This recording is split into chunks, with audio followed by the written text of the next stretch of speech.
Hour number 3, Chasing Big Joe, 102.5 The Game on this Monday.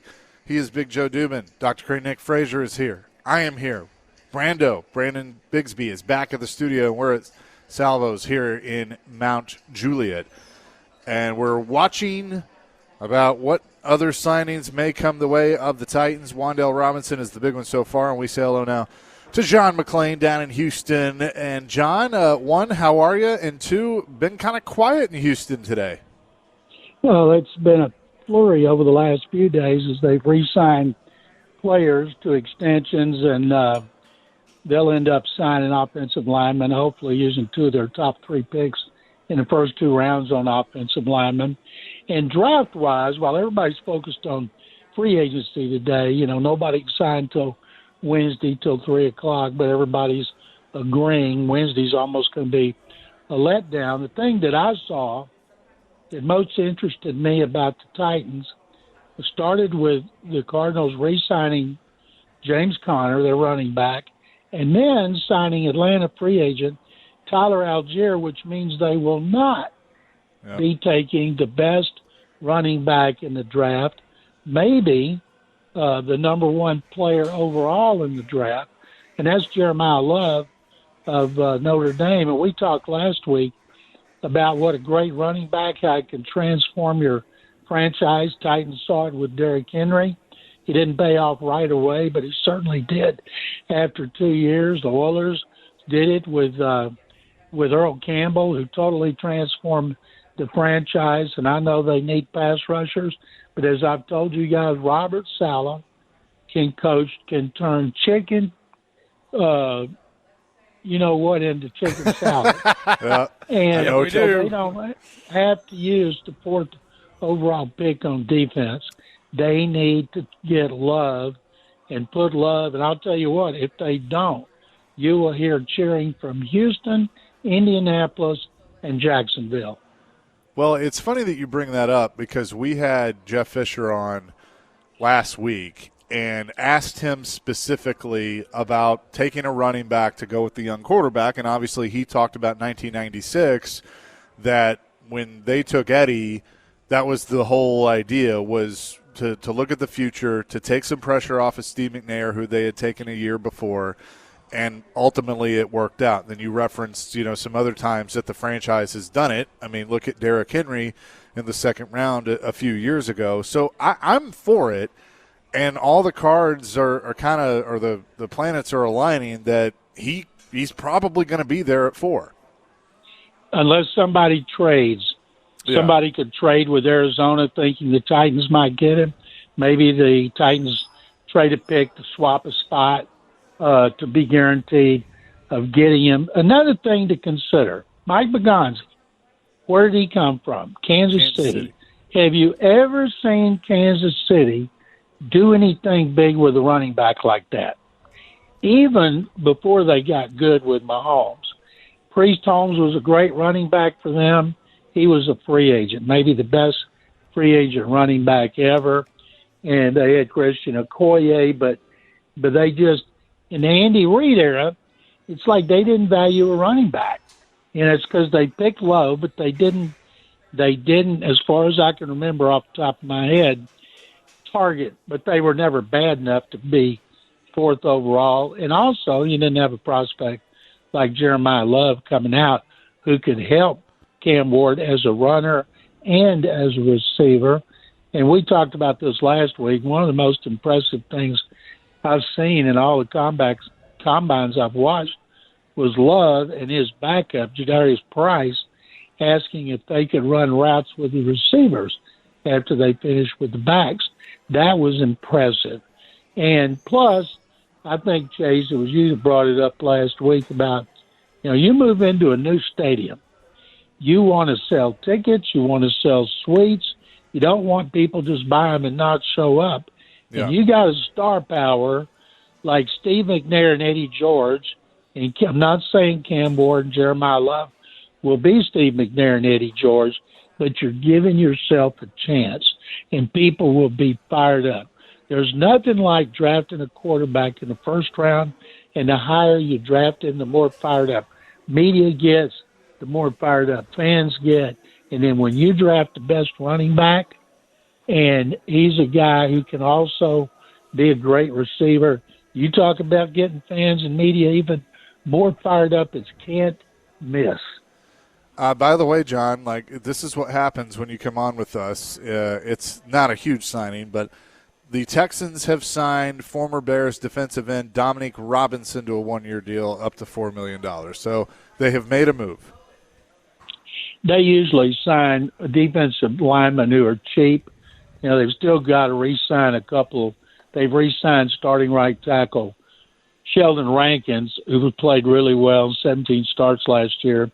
And they also need to re-sign Tim Settle Jr. And so the defensive line of the Texans, to me, is the best coached position on the team, and it's not because of DeMille Hunter and Will Anderson Jr.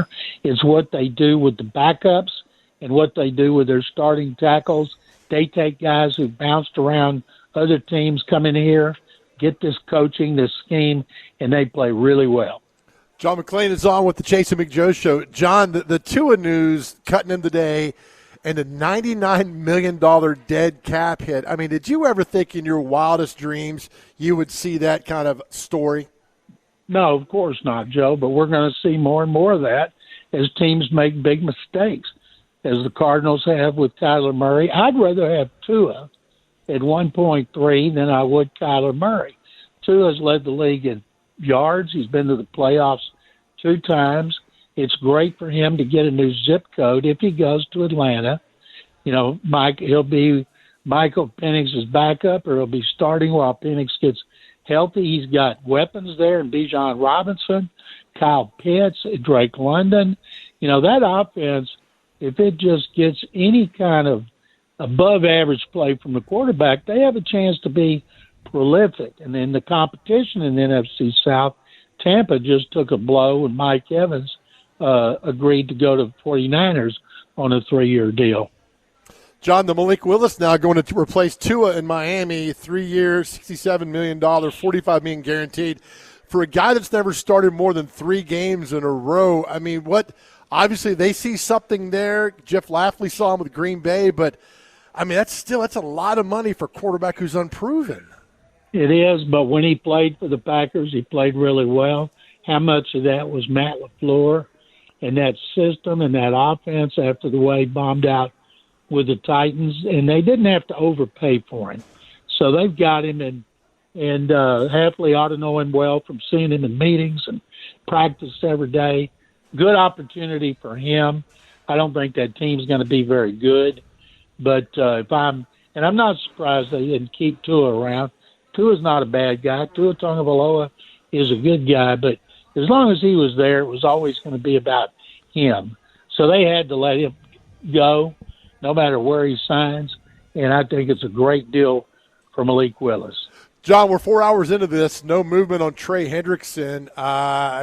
It's Titans fans love him to come here. I mean, he's a hefty price tag for all that, but it'll be interesting to see because he's good, but is he worth all that money at 32, 33 years old? Boy, I would be very leery of giving a guy a lot of money at that age, especially a guy who was injured much of last year. The Titans got money. I like the fact that the Raiders overpaid by far for Tyler Linderbaum.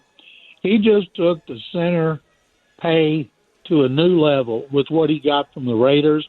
But they're going to have Fernando Mendoza, and they spent for him. I think they'll spend for another offensive lineman before they focus on it in the draft. They may sign that tackle from Green Bay. But I like it. If you've got money and you have a need, overpay for a player who has been consistently good, not some guy who's older coming off a bad to mediocre season. And I love what the teams that have money are doing. And the Titans have money. Fans and media want them to get out, start spending some. Wan'Dale Robinson is a good deal because Brian Daboll wanted. Tell you a very interesting thing. I was just looking before I came on. In 2024, Robinson had 93 catches. Last season he had 92. But in 93, he had 699 yards. That's 7.5 per carry.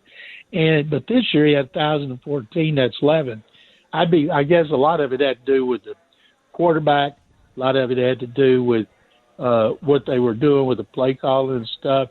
But Dayball's got to be excited to get him. If you had Wan'Dale Robinson and you get another lineman and then you get Jeremiah Love, that offense is going to be so much better next season. Oh, I totally agree. John, your thoughts on Trubisky coming here? Of course, him and Dable were together in Buffalo, but, I mean, that's a solid backup, right?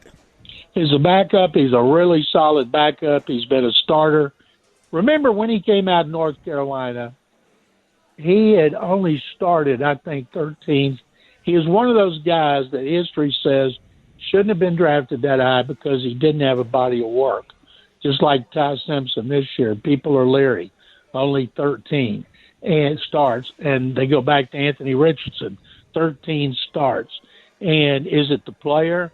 Is it the system? But I think getting Trubisky in there, he's had to start. He's been in the playoffs. I think he is a terrific backup. We will have more with John McClain coming up here in just a few minutes, and there might be a piece of news breaking. We'll check that during the break. John McClain with us. It's Chase and Big Joe, 102.5 The Game. Chase and Big Joe, 102.5 The Game, and some signings are coming through as we continue with John McClain down in Houston. The Titans are signing John Franklin Myers to a 3-year, $63 million deal with $42 million guaranteed. That is according to Jordan Schultz of Yahoo Sports. He's put that out there. Also, Tremaine Edmonds, 3 years, $36 million to the Giants. So he is off the market. And then John Franklin Myers does reunite with Robert Saleh and comes to the Titans. John, what are your thoughts on that one? Well, first of all, what it means to the draft. Yeah. Franklin Myers has, I think, 7 sacks last year, 7.5 the year before. He's versatile. He'll be 30 in September, but still, that means, to me, they're less likely to draft that pass rusher with the 4th pick, which means it would put them in better position to sign Jeremiah Love. And things that go on around them has something to do with it as well.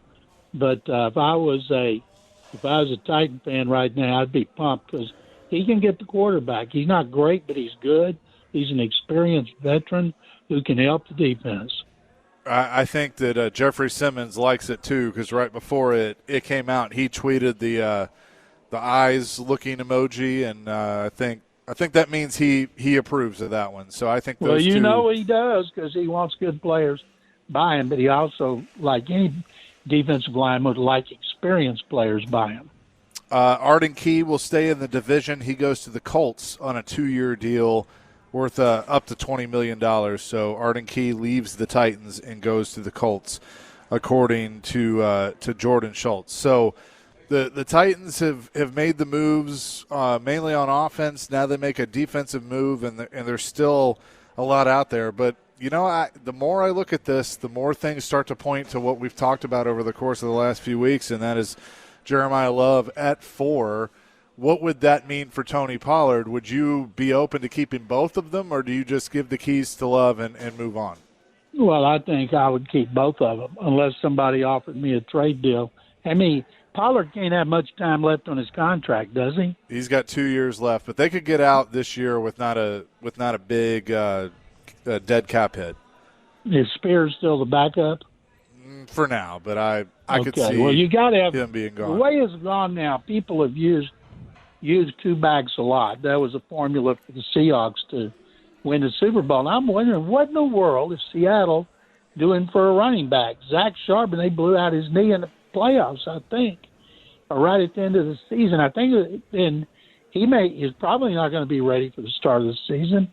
You talk about a team that's desperate for a running back, it would seem to be Seattle. And based on what they've done with General Manager John Snyder through the years, they will probably find a way to solve that problem. And it won't be, of course, with Jeremiah Love. But, boy, I tell you, the way everybody's talking about Love up there in Nashville, if they don't take him, it's going to be a disappointment. Absolutely. John McClain is on with us, the Chase and Big Joe Show, live from Salvo's here in Mount Juliet. John, Travis Kelce announced he's coming back for his 14th season. Chase had a good point earlier. We think Travis Kelce was so upset how it ended last year, no Mahomes, and the way they bounced out, that he wants to give it one more run. But, John, he's got to come back as a Travis Kelce from like 4 to 5 years ago, right? Not the last 2 to 3 years. Yeah, well, he's not coming back Travis Kelce 4 or 5 years ago. If he were, then other teams would have been interested.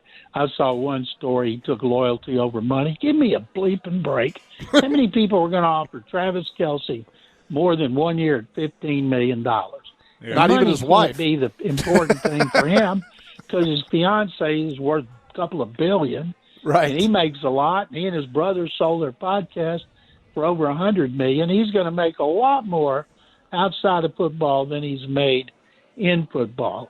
And he played better last season than he did the year before.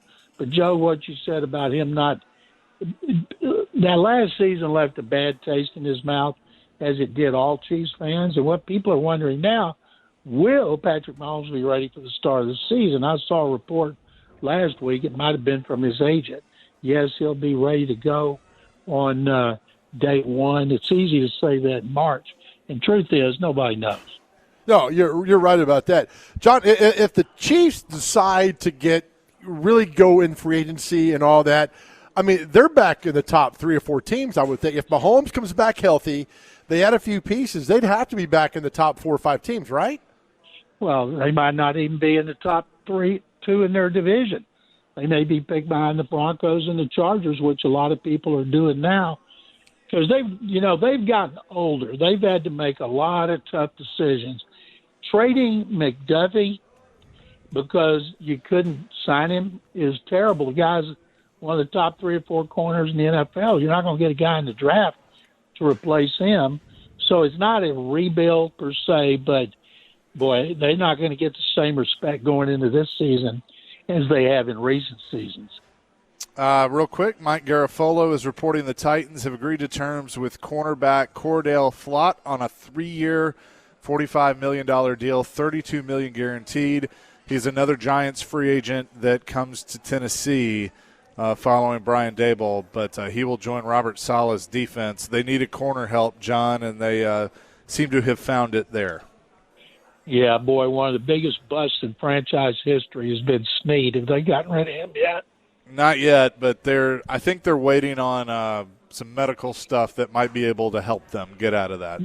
Yeah, well, that turned out to be a terrible deal from the previous regime. Hopefully this one will work out better. Brian Daboll's a very respected coach. He did it in New England. He did it when he was with Alabama and Saban, and he did it with Buffalo. And that first year with the Giants, they made the playoffs. They won a game. He was coach of the year. And then it started going down. A lot of it had to do with their offensive line, with their quarterback. They just had a lot of issues. Daniel Jones couldn't stay healthy. And I think getting him was a terrific move. You guys know how much I respect Robert Saleh. I've just had some friends up there go, Robert Saleh, I said, well, that's what happens when you're a defensive coach and you were fired from your last job, even if it's prematurely. But there's a lot of people in the know around the NFL who really like what they've done with Saleh and Daboll. John, what would you do with Calvin Ridley at this point? They can cut him. It'd be a $13 million dead cap hit, but they'd save about $13 million against the cap because it's 26.4 right now. He's making actual money about $20 million a year. So obviously you don't want to keep him on that with 2 years left on the deal, but would you go to him and try to restructure to see if he wanted to stay, or would you just flat out release him? Usually if you try to restructure guys, they take it personally and they'd rather sign for that amount with another team than they would your team. But to me, when you have a quarterback like Ward going into the second year, you need to keep your weapons, even if he has been a big disappointment, because what's it going to take to replace him? Did you ever notice because one thing I brought up earlier in the year is how hard Cam Ward throws. And I remember McNair was the same way. And Derek Mason has told us that was kind of an adjustment that he and other receivers had to make because Steve threw the ball so hard. Do you remember in like some of the early training camps with McNair of kind of seeing the receivers had to adjust to that? Because Ridley just couldn't hang on to the ball at all. And was it that he just wasn't paying attention, or he just wasn't used to the speed in which Cam Ward threw? I think with McNair, when he first came in, everybody knew he had a really strong arm. In fact, we wanted to see it. It was not so much about the velocity, it was how far he could throw it. But the receivers did talk about how hard he threw the football, and he had to learn to control it. It's kind of like a pitcher, a great pitcher like Nolan Ryan, Randy Johnson, Sandy Koufax. Those guys had great fastballs. But until they learned to take something off of it and work on accuracy so they could cut down on their walks and get more strikeouts, then they became great. That's the same thing that happened to Steve McNair. He was coached really well, and having Eddie George to be his weapon and his good friend to take pressure off of him, plus the great defense that Jeff and Greg Williams built, that helped McNair considerably. But they did a good job coaching him to get him to adjust to the NFL. And they were fortunate you could sign him to 7-year contracts back then. You can't do that anymore. Holy cow. John, how's the World Baseball Classic in Houston? People are going crazy tonight. Mexico versus the USA. The tickets being scalped are $138. Woo. The Astros opener is $68. And if Mexico wins this, Houston will be going on all night in celebration because we have like 2 million Hispanics down here, and they've gone crazy, all the Mexicans, because they've got the best team they've had in a while. And when they played 2 years ago, the U.S. beat them 11-5. Paul Skeens is starting. Ooh. And the Mexican team has a lot of good hitters. They only have one pitcher, though, who's pitched in the majors. So the USA ought to beat them, or it'll be a huge upset. Real quick, another signing. The Titans have agreed to terms with cornerback Alante Taylor, formerly of the Saints. 3 years, $60 million, $42 million guaranteed. Bring him home. So If you Alante get Taylor. it, if you got it, spend it. I think everybody ought to like what Begonzi's doing right now, bringing in players to target weaknesses, and that's another position you won't have to address in the first round. I dig it. It's really good. John, appreciate the time as always. We will talk next week. Guys, thank you very much as always. Absolutely. We will recap. A lot happened during. So they signed 3 defensive players while we had John on. So Johnny! They've addressed some big things on offense and now defense. And John Franklin Myers was somebody we all wanted. Alante Taylor. I don't know much about it, the guy they got from the Giants, but I guess he's good with what they paid him. So, but Alante Taylor. New day, baby. New day. It is a new day. We will recap all of that coming up next. Chasing Big Joe, 102.5 The Game. Chasing Big Joe, 102.5 The Game here on this Monday. As the Titans have been busy. The last 30 minutes, my goodness. And, of course, as I was about to click on it, I closed it out. This is what we have so far to this point. Alante Taylor, 3-year deal, $60 million coming to the Titans. He's coming home. He's from Coffee County, played at University of Tennessee, so he comes to the Titans. Cordell Flott, who was with the Giants, signs a 3-year, $45 million deal with the Titans. John Franklin Myers, a huge deal, 3 years, $63 million, according to Jordan Schultz, will join the Titans. He reunites with Robert Saleh. Wan'Dale Robinson reunites with Brian Daboll on a 4-year, $78 million deal, so he helps the receiver room. They also signed former Giants tight end Daniel Bellinger, and they have signed Mitch Trubisky to be the backup quarterback on a 2-year deal. So that is what they have done to this point. Are they done? It's 100. Dr. Crane, add the math here. Get the math. Well, we don't for know. us. I mean, Well- we don't know about the cap hit. I mean, Yeah. Right now I have all the guaranteed money added up, divided by 2.6 average So years. they had $99 million today. Is that roughly in that neighborhood? Roughly in the ballpark. If you don't include the guaranteed money and just take the whole contract, their average for the next 3 to 4 years is $100.7 million. Okay. Did the math, including all the guaranteed money, just the guaranteed money, it says they've spent $80.7 million today. Okay. That's I don't know how- guaranteed money. All right. So if you were to look at the guaranteed money compared to the cap right now, they got a little bit to play with. So you got 2 corners. You got Myers up front with Simmons. You got I mean, some people call him a defensive end. Some call him a defensive tackle. I think he's more of an interior guy. Okay. I like it. Is he better than Sweat? Yeah, 100%. Yeah, there we go. So you got that. You got a receiver. You got a backup quarterback. You got a tight end, which you needed. So, I mean, they're addressing everything that they need. Like, I mean, are both these guys the starting corners now? They have to be. Gotta I be. would think. You're paying that much. You're paying a guy $15 million to sit on the pine? Yeah, no.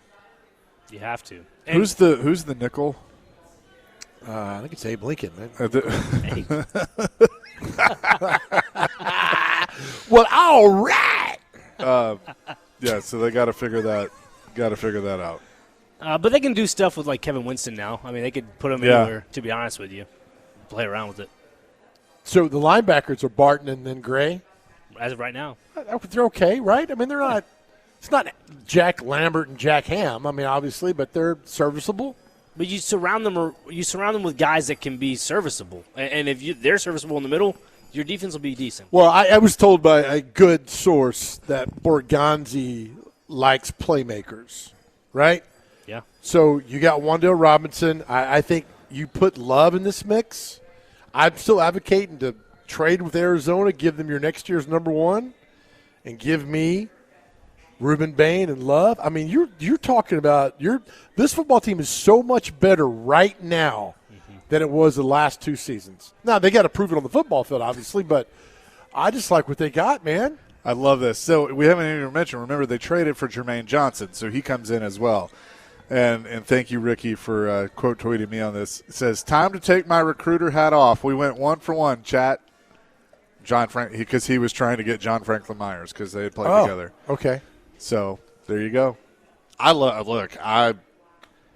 We'll see. It's gotta play out, obviously, but I mean, I don't think you can sit here and say this team hasn't gotten better today. I'm 100% with you. Look, you needed a receiver. You got Wan'Dale Robinson. You needed a backup tight end who's really good at blocking. You got that. You needed cornerbacks, right? They couldn't stop anybody. Hell, you two guys could run a route against that team last year and get me a first down. So you got the two corners. You're good there. You got the big boy up front. I mean, you've added key pieces, which are crucial if you want to win football games. 2161 says, please don't ever play that horrid Tennessee Oilers song again. Play it again, Play it, Brando. Let's go.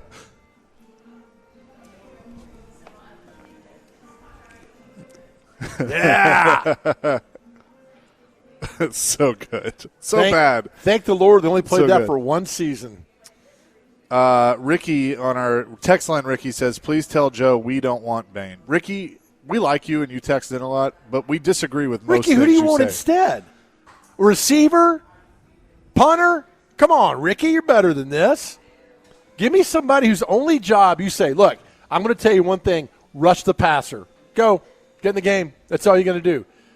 Put Bain's college football playoff, those 4 games in the playoff, put them on tape on a loop, and you'll see how good that guy is. Hell, John McClain even likes it. He don't like anything. Yeah. Except Paul Skeens. Yeah. I just did the math. Titans currently have spent $178 million guaranteed money today. Just remember, it's about having the building blocks to open the new stadium and having players who can be marketable as well. Who said that? I did. Oh, you said that with such conviction. I thought you were reading that. It's my script writers.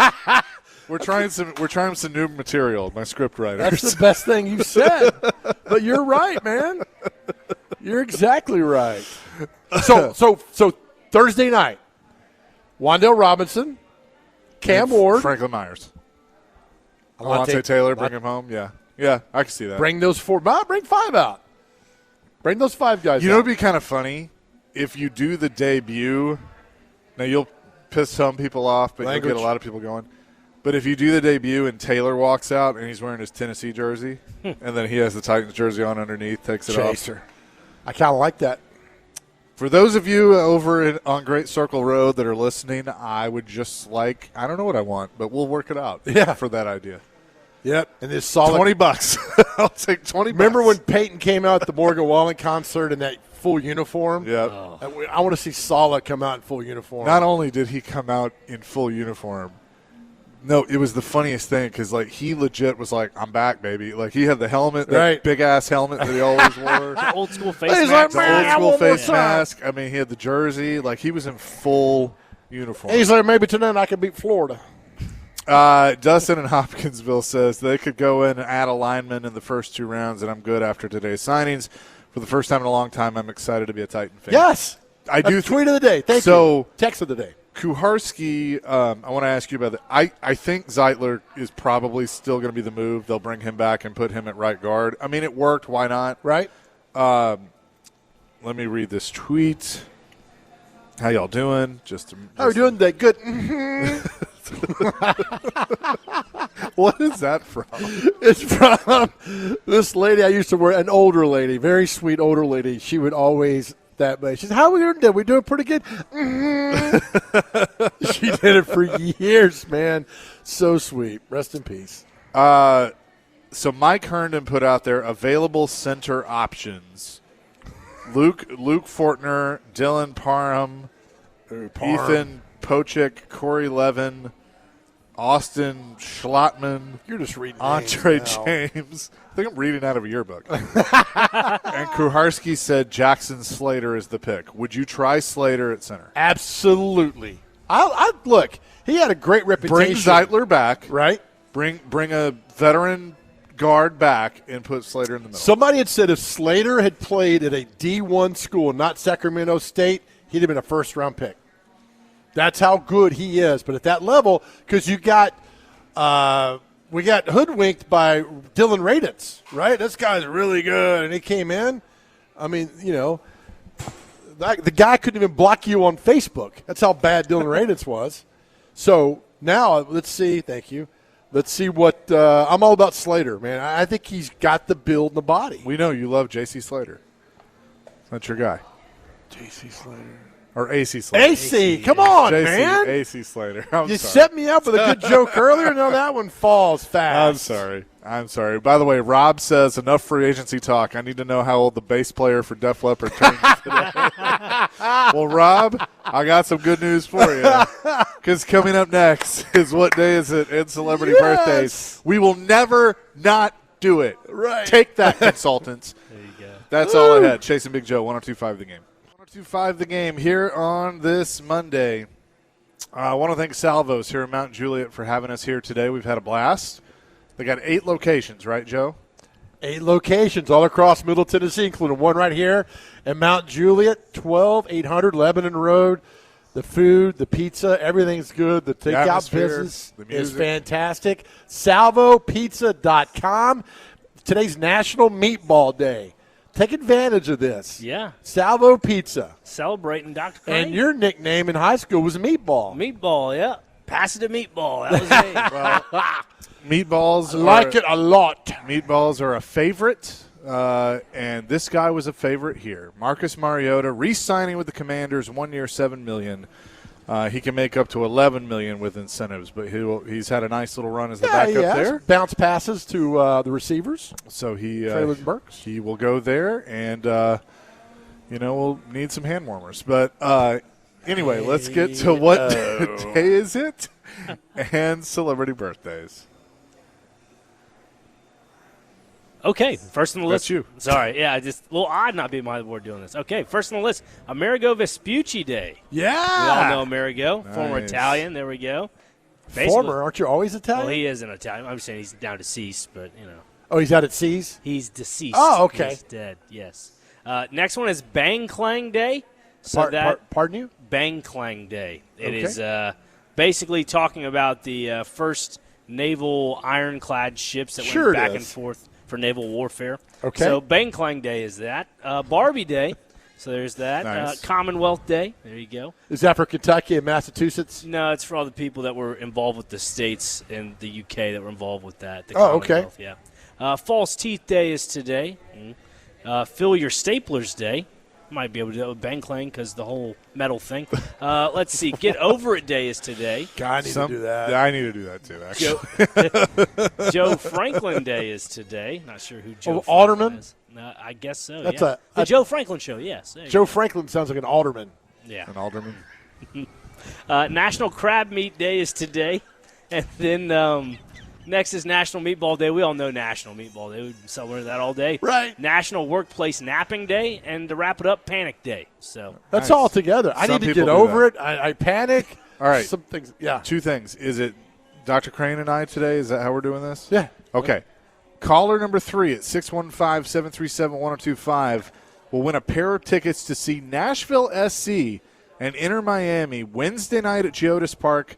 Kick time of 6:30. You can go see Leo Messi and see one of the best teams in MLS right now. Nashville SC has a winning record at home against Miami, according to our soccer ombudsman, Dr. Crane. And the boys and girls, the boys in gold are unbeaten at home all time in the Champions Cup. So, What caller number? CONCACAF coming up. Caller number 3. Oh, wow. Magic okay. number. It's pretty good. It's a hot ticket. It is a hot ticket. I'm going to call in real quick. So 615-737-1025. And, this tweet from John McClain sent me real quick. Connor Hughes said that Cordell Flott was set to return to the Giants, and then a last-second attempt to get him to change his mind. The Titans put forth their entire plan for how Robert Saleh planned to use him and what they believed, and he ultimately went with the Titans. I'm telling you, Saleh is the answer, my guys. It's the one. All right, time for celebrity birthdays. Got to get these within 2. First birthday, Dr. Crane, you go first since you're next to me. Former golfer Andy North. Andy North is 54. I'm going to say 78. 76. Chase gave him with Wow. 1. Chase, how He's old on is ESPN, right? he is? How old is former IndyCar driver Danny Sullivan? Was also in a terrible episode of Miami Vice. 65. 62. 76. Dr. Crane, former Michigan State football coach Mark D'Antonio. Mark D'Antonio. D'Antonio. 69. 71. 70. That's a push. Chaser, former baseball player Terry Mulholland. Was he a Red? No. No. Terry Mulholland. I don't know. 62. Philadelphia Philly. We'll go 73. 63. Chase up 2-0. Dr. Crane, Benito Santiago, former catcher, used to throw people out from his knees. Bad dude. There are a lot of other catchers that do that too. But he was the first. Yeah, it's true. 62. I'm going to say 64. 61. Dr. Crane's on the board, 2-1. Chase, please get this right for me, or one of you two boneheads. How old is the Boz today? Brian Bosworth. 60. 64. 61. Chase, you're close. Ooh. Chase up 3-1. Dr. Crane, how old is Suga from BTS? 63. 51. 33. Oh, 33. Guys are up on your pop culture. Yeah, we are. All right, Chase, we'll go now for the lightning round. How Hey, old we is had former DMC here on. How old is former Good Morning America anchor Charlie Gibson? 74. 77. 83. Dr. Crane, how old is singer Jeffrey Osborne? On the wings of love, up above the clouds, the only way to fly. Nice. 77. 80. 78. It's 3-2. Chase McCabe, how old is actress Linda Fiorantonio? She was in Men in Black and another movie about wrestling in the mid-'80s. 61. 60. 68. Dr. Crane, how old is drummer Shannon Lido of 30 Seconds to Mars? That's Jared's brother, I think. 44.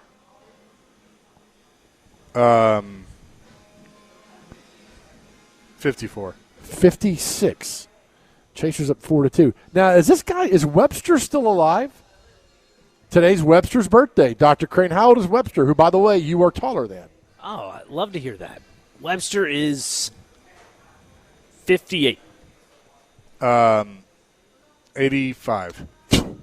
He wasn't in Wizard of Oz, Chase. He's 55. Oh, okay. Sorry. All right, Doctor. We got to roll. All right, one more. Chase, how does rapper Chingy? 41. 72. 46. Dr. Crane, rapper Bow Wow. 50. 38. 39. Chase wins 5-2. Wonderful. There you go. Thank you to Salvo's and Mount Juliet for having us here today. Yeah, salvopizza.com for more. Listen to our guys out there. We said earlier, man, I need you to go to therapy. I need you here. I'm tired of losing friends. I want you here. Our world's a better place because you're here. Your journey is your journey. Nobody can take your place. Know how much that we love you, and please know how much, more than anything, God loves you. Amen to that. DVD with full reaction to the Titans free agency coming your way next.